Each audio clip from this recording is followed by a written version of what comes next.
제6편 다윗의 시. 인도자를 따라 현악 8째 줄에 맞춘 노래.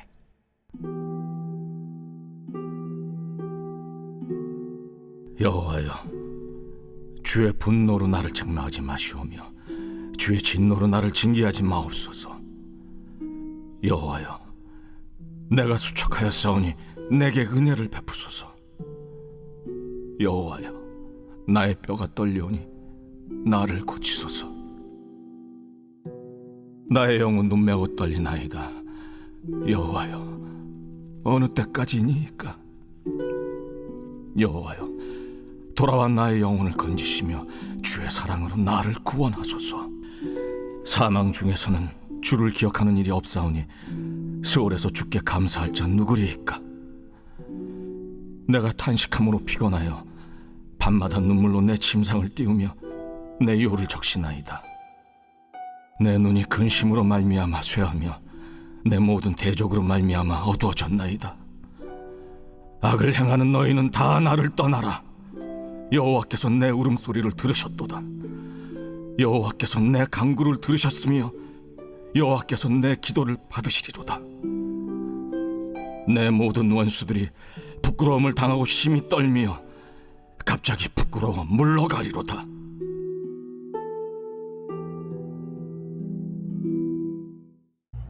안녕하세요, 큰숙가족 여러분. 오늘 매일 말씀을 전할 이무궁화 전도사입니다. 오늘 저희가 함께 볼 본문 말씀은 시편 6편 말씀입니다.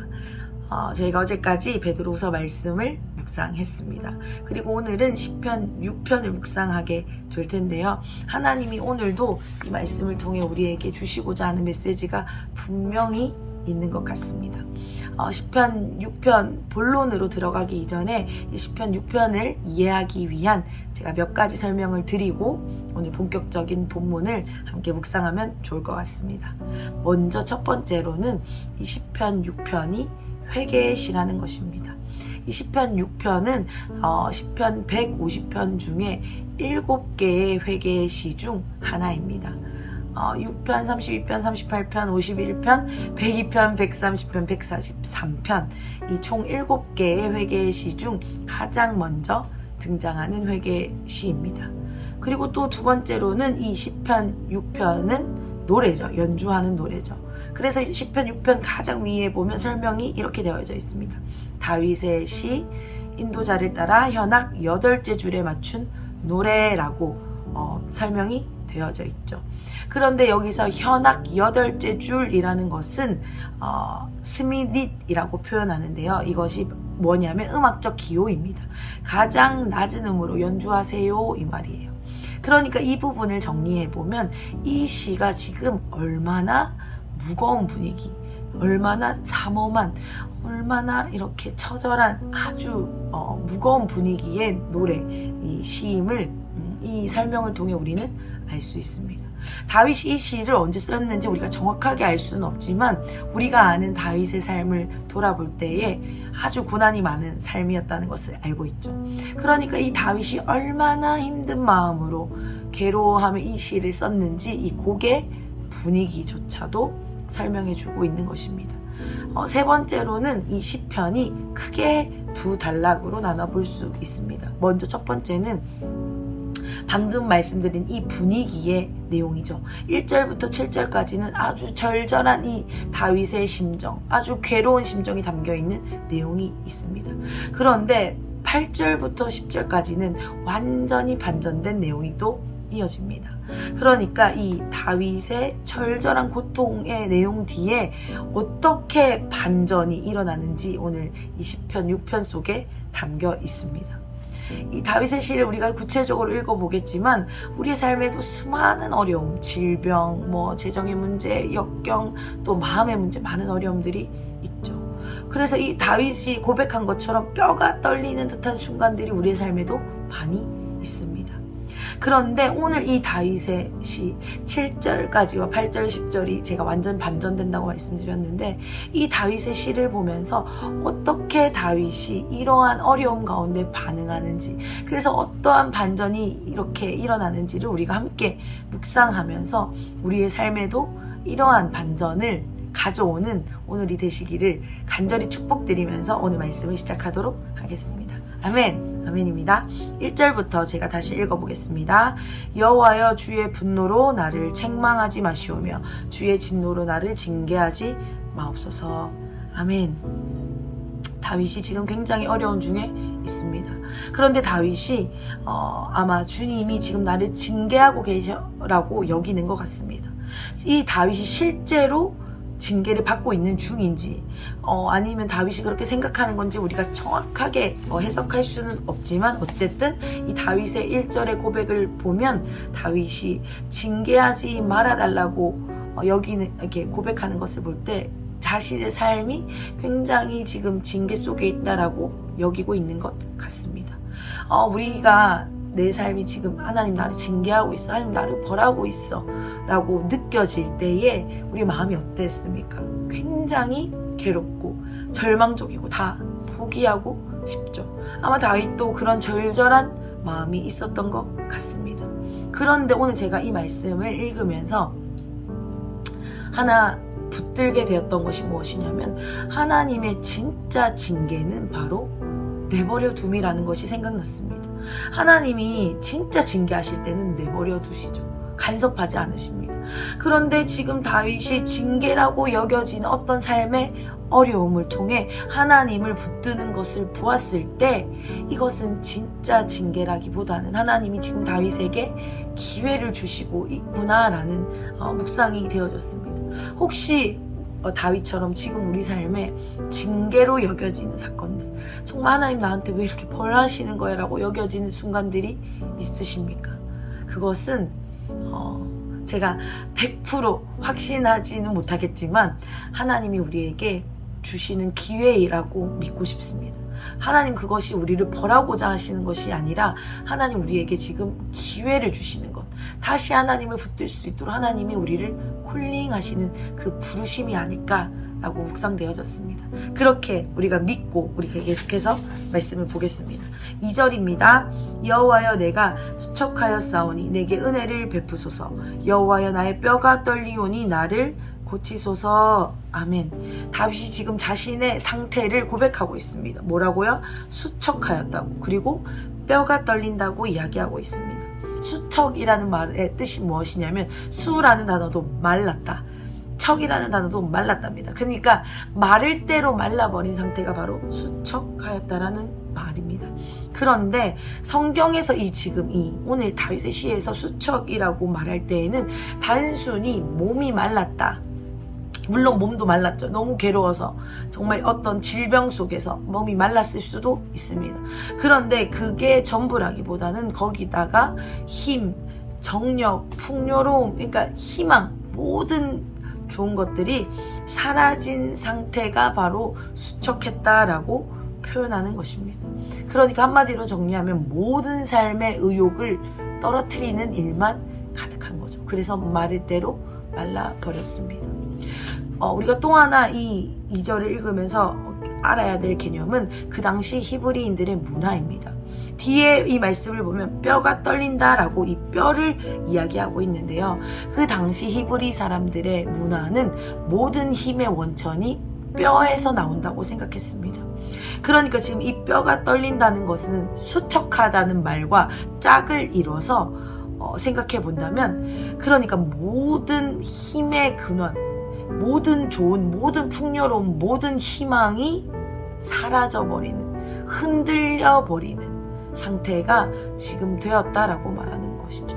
그러니까 이 뼈, 근원부터, 뿌리부터 모든 삶의 요소들이 다 흔들리고 있습니다 라고 우리가 이 2절을 이해할 수 있습니다. 3절을 계속 보겠습니다. 나의 영혼도 매우 떨리나이다. 여호와여 어느 때까지이니까. 아멘. 이어지는 3절을 보면 다윗의 이 상태가 그냥 잠깐 일어난 상태는 아닌 것 같습니다. 주님 어느 때까지입니까? 라고 고백하는 것을 보았을 때 이 상태가 상당히 지속되고 오래 끌고 있음을 우리가 알 수 있죠. 그래서 다윗이 지금 이 상태가 점점 지속될수록 많은 것이 흔들리고 있습니다. 그런데 이 뼈, 근원, 모든 것이 흔들리는 흔들림 속에 가장 두드러지게 흔들리는 것이 무엇이냐면 바로 영혼이라는 것입니다. 이 영혼이 떨림, 흔들리고 있다는 것입니다. 근데 이 영혼이 떨린다는 것, 이 흔들린다는 것은 무엇을 의미할까요? 바로 그것은 하나님과 관계가 단절될까 두렵다 이 말입니다. 주님, 내 영혼이 떨린다라고 지금 말하는 것은 내 뼈, 내 영혼, 내 모든 근원, 모든 것이 다 흔들리고 있는데 그 흔들림 중에서 가장 두려움은 하나님과의 관계가 끊어지는 것이 두렵습니다 라고 다윗은 고백하고 있습니다. 우리 삶에 많은 어려움의 순간들이 있죠. 그것이 재정으로 나타날 때도 있고 질병으로 나타날 때도 있고 관계로 나타날 때도 있습니다. 실제적인 삶의 요소에서 그렇게 드러나죠. 그런데 우리의 이 두려움, 이런 삶의 어려움으로 인한 이 두려움의 실체를 자세히 들여다보면 무엇이냐면 사탄이 우리가 하나님과 단절되는 것처럼 느끼도록, 그래서 뿌리부터 모든 것이 흔들리는 것처럼 우리가 여겨지도록 하고 있음을 알 수 있습니다. 그래서 사단이 우리를, 너 하나님이 너 붙들어 주겠어, 너 이런 어려움 하나님이 준 거야, 너 하나님, 이런 하나님 믿을 수 있어? 우리의 관계를 흔드는 유혹, 그래서 이 관계에서 오는 두려움을 계속 사단이 우리에게 주는 거죠. 그런데 다윗은 이러한 흔들림 속에 낙심하고 절망하고 넘어져서 그래 에라 모르겠다 다 포기해버리자가 아니라, 이러한 흔들림 속에서 뿌리부터 흔들리고 있는 이 상황 속에서 하나님께 매달리는 그 매달림을 우리가 볼 수 있습니다. 4절인데요. 4절 제가 읽어보겠습니다. 여호와여 돌아와 나의 영혼을 건지시며 주의 사랑으로 나를 구원하소서. 아멘. 막 절절한 고백이 느껴집니다. 이 문장, 이게 긴 문장으로 되어 있어서 좀 이게 뭐랄까요, 이 느낌이 덜 사는데 정리해 보면 이렇습니다. 주님 제발 돌아와 주세요. 주님 제발 저를 건져 주세요. 주님 제발 저를 구원해 주세요 라고 요청하고 있는 거죠. 어떻게? 주님의 사랑으로 이 일을 해주세요 라고 말하고 있습니다. 여기서 사랑이라는 것은 단순히 너 나 좋아 사랑해, 이 러브의 개념이 아닙니다. 이 사랑은 헤세드의 사랑, 언약, 이 약속의 사랑, 계약된, 이미 맺어진 사랑, 그러니까 이미 이 깨지지 않는 언약에 바탕을 둔 사랑을 이야기하고 있는데요. 다시 이 문장을, 이러한 개념을 통해서 제가 문장을 선포해 보자면 이렇습니다. 하나님 제게 하신 하나님의 약속을 제가 기억합니다. 제가 그것을 붙들고 그것을 믿고 이 시간 고백합니다. 주님, 제가 지금 너무 힘든데 그럼에도 불구하고 주님의 약속을 제가 신뢰하기를 원합니다. 그러니 주님 제게 돌아와 주세요. 주님 저를 건져주세요. 주님 저를 구원해 주세요. 주님 저를 만나주세요 라고 이 어려운 순간에 하나님께 절박하게 매달리는 이 다윗의 고백을 볼 수 있습니다. 그리고 이어지는 5절에서 7절을 보면 다윗이 얼마나 절절한 상태인지, 지금 얼마나 낙심되고 근심되고 어려운 두려움에 휩싸인 상태인지, 그래서 주님이 아니면 이 일을 해결받을 수 없어서 주님이 나를 버리실까봐, 주님이 이 관계를 깨트려 버리실까봐 얼마나 두려워하는 상태인지 이 밤에 근심하도록 이불이 다 젖도록 눈물을 흘리고 있다라고 주님께 자신의 힘듦을 토로하죠. 그런데 이러한 토로를 끝으로 이어지는 8절부터 10절까지는 완전한 반전의 내용이 이어집니다. 너무너무 소망이 되는데요. 제가 8절부터 10절까지를 읽어보겠습니다. 같이 믿음으로 우리가 취하면서 들으시면 좋겠어요. 아멘. 8절입니다. 악을 행하는 너희는 다 나를 떠나라. 여호와께서 내 울음소리를 들으셨도다. 9절 여호와께서 내 간구를 들으셨으며 여호와께서 내 기도를 받으시리로다. 10절 내 모든 원수들이 부끄러움을 당하고 심히 떨미어 갑자기 부끄러워 물러가리로다. 아멘. 아멘. 조금 전까지 이 다윗의 고백은 너무 어둡고 슬프고 절망적이었습니다. 물론 하나님을 붙들긴 했지만 이 다윗의 이 슬픔이 막 고스란히 이 말씀을 통해서도 느껴졌어요. 그런데 갑자기 이 8절부터 반전이 일어났습니다. 막 선포하고 있죠. 이 다윗의 상황이 7절에서 8절로 넘어오는 동안 갑자기 다 해결되었을까요? 모든 문제가 다 사라졌을까요? 물론 하나님은 그 일을 하실 수 있죠. 그렇지만 우리가 아는 그 다윗의 삶을 생각해 보았을 때 그것은 아닌 것 같습니다. 그런데 그렇다고 한다면 어떻게 다윗의 이 기도가 갑자기 이렇게 바뀌게 된 것이었을까요? 우리가 이 말씀, 이 부분을 우리가 함께 생각해 보았으면 좋겠습니다. 다윗의 이 기도, 이 다윗의 탄식과도 같은 그 고백은 하나님께 상달되는 고백이었습니다. 하나님은 우리의 이 연약한 고백, 정말 부족한 고백, 정말 보잘것없는 고백처럼 보이는 고백이지만 전심으로 주님을 붙들 때에 하나님은 그 고백 위에 은혜를 더하시는 것을 우리가 이 말씀을 통해 볼 수 있습니다. 아멘. 그래서 이 다윗의 연약한 이 절절한 이 주님을 붙드는 이 한마디는 다윗이 하나님을 보게 되는 통로가 되었습니다. 그래서 하나님은 다윗의 눈을 열어주셨습니다. 그래서 우리가 눈앞에 보여있는 이 상황이 문제가 당장 해결되지 않다 할지라도 내 삶의 문제들이, 이 무게감들이 하나님을 봄으로 인해서 갑자기 이 문제가 아닌 게 되어져 버리게 된 것입니다.